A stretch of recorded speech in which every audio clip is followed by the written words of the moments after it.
देखिए 12th class, आज आप लोग का फर्स्ट चैप्टर जो है हिस्ट्री का आपको स्टार्ट करेंगे क्या, हड़प्पा सभ्यता। ठीक है, फर्स्ट चैप्टर आपका क्या है, हड़प्पा सभ्यता। इसमें हम लोग जानेंगे इस चैप्टर में, ठीक है, जैसे जैसे क्लास आपका रेगुलर चलेगा वैसे वैसे क्लास में जानेंगे कि हड़प्पा सभ्यता क्या था। ठीक है, इसका नगर योजना कैसा था, प्रशासनिक व्यवस्था कैसा था, आर्थिक स्थिति क्या था, सामाजिक स्थिति का क्या था, है ना, स्ट्रक्चर कैसा था। ठीक है, और लास्ट में पढ़ेंगे इसका पतन कैसे हुआ, पतन यानी कि ये समाप्त कैसे हुआ। ठीक है, तो इसमें बहुत सारा टॉपिक है। तो पहला जो टॉपिक, पहला जो क्वेश्चन है आपका इससे हड़प्पा सभ्यता से जो आता है वो है, फर्स्ट क्वेश्चन जो है वो हम लोग सीखेंगे, समझेंगे आज। पहला जो क्वेश्चन है वो है कार्बन 14 से आप क्या समझते हैं। ठीक है, कार्बन 14 से आप क्या समझते हैं। ठीक है, कार्बन 14 से आप क्या समझते हैं, यानी कि कार्बन डेटिंग क्या है। ठीक है, कार्बन 14 से आप क्या समझते हैं, ये पहला क्वेश्चन हो गया। तो आज हम लोग इसके बारे में समझेंगे, है ना, कार्बन 14 क्या है या इससे आप क्या समझते हैं। तो देखिए कार्बन 14 जो है ना, कार्बन 14 जो है तिथि निर्धारण की एक वैज्ञानिक पद्धति है। क्या है कार्बन 14? कार्बन 14 जो है किसी भी मृत जीव के तिथि निर्धारण के वैज्ञानिक विधि है। क्या है कार्बन 14? कार्बन 14 किसी भी मृत व्यक्ति के, मृत जीव के तिथि निर्धारण की वैज्ञानिक पद्धति है, वैज्ञानिक पद्धति है।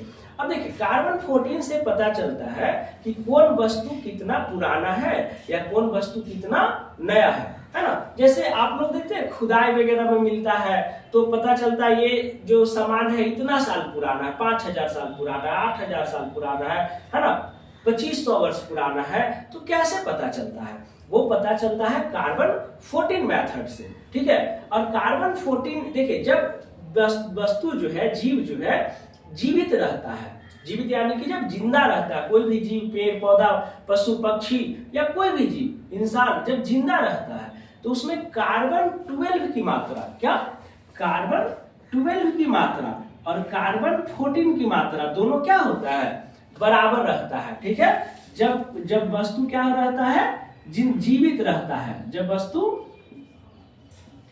जीवित है, जब जीवित है तो क्या होगा, कार्बन 14 और कार्बन 12 और कार्बन 14 की मात्रा क्या रहता है, दोनों आपस में बराबर रहता है। लेकिन जैसे ही कोई जीव मर जाता है, ठीक है, जैसे ही कोई जीव मर जाता है तो उसमें कार्बन 12 की मात्रा तो बराबर रहता है, लेकिन कार्बन 14 का जो मात्रा है वो समय के साथ क्या हो जाता है, घटते चला जाता है ना।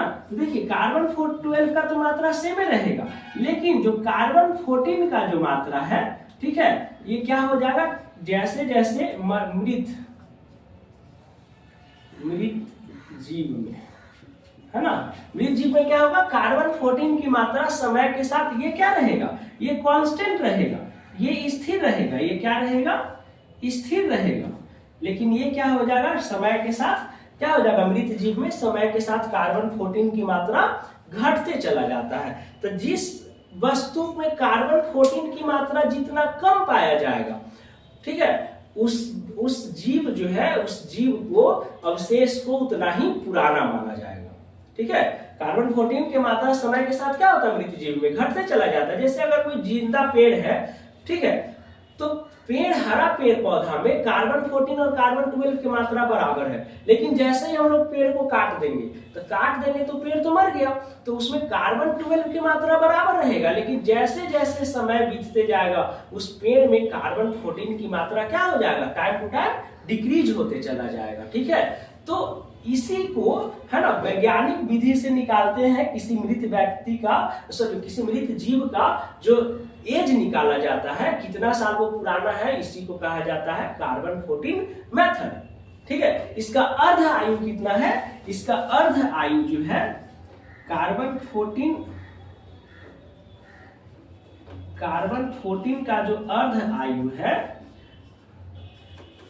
आयु है ये है 5730 वर्ष। यही है ना, यही है ना, 5730 वर्ष है। ठीक है, और इसमें कहीं कहीं ये देखे होंगे 5568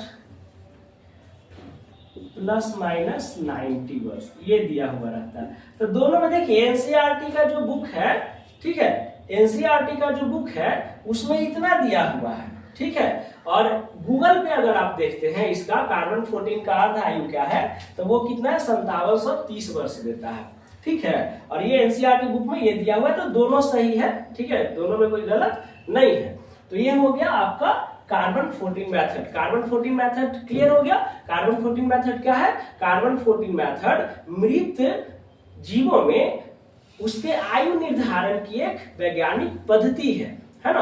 कार्बन 14 और कार्बन 12 की मात्रा क्या रहती है? जीवों में समान रहती है जब वो जिंदा रहता है, लेकिन जैसे ही जीव मर जाता है तो उसमें कार्बन 14 कार्बन 12 की मात्रा स्थिर रहता है, स्थिर है, लेकिन कार्बन 14 की मात्रा क्या हो जाता है? डिक्रीज होते चला जाता है मृत जीव में। तो जिस वस्तु में कार्बन 14 की मात्रा जितना कम रहेगा वो वस्तु उतना ही पुराना माना जाएगा। क्लियर हो गया। और इसका अर्ध आयु क्या है? कार्बन 14 का अर्ध आयु क्या है? 5730 वर्ष लिख सकते हैं, और नहीं तो लिख सकते हैं 5568 प्लस माइनस 90 वर्ष लिख सकते हैं। ये दोनों सही है। तो आई होप कि आपको क्लियर हो गया कार्बन 14। जो नेक्स्ट जो आपका क्वेश्चन है वो आपको अभी पढ़ाते हैं, ठीक है।